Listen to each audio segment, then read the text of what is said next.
In this step-by-step tutorial, I will teach you how to implement dynamic CMS content in Framer. The first thing you need to do is open up your project's collections by clicking on the CMS icon, which is located in the top bar.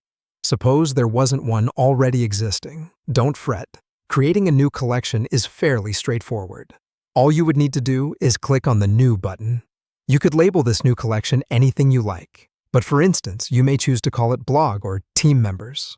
After naming your new collection, go ahead and add your content fields such as a title, image, and so forth. As soon as you create a new collection, Framer works in a magical way where it automatically creates an index page and a detail page specially for your newly formed collection.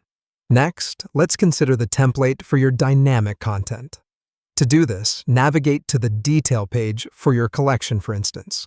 Follow the path blog, then. The detail page is essentially a template page that will be utilized for each item in your collection.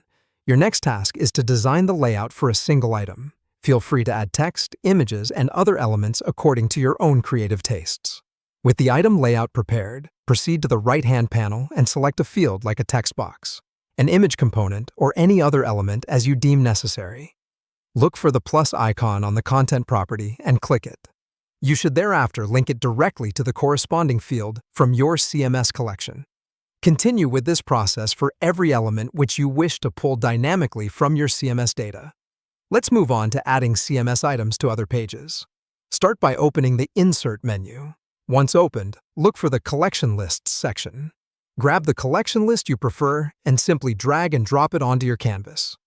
Adjust the properties to your liking in the panel that's located at the right side. These properties could include the number of columns or how many items you'd like to show. Lastly, select the collection item component and link its elements to the specific CMS fields, similar to the way you did on the detail page. This completes the process of implementing dynamic CMS content in Framer.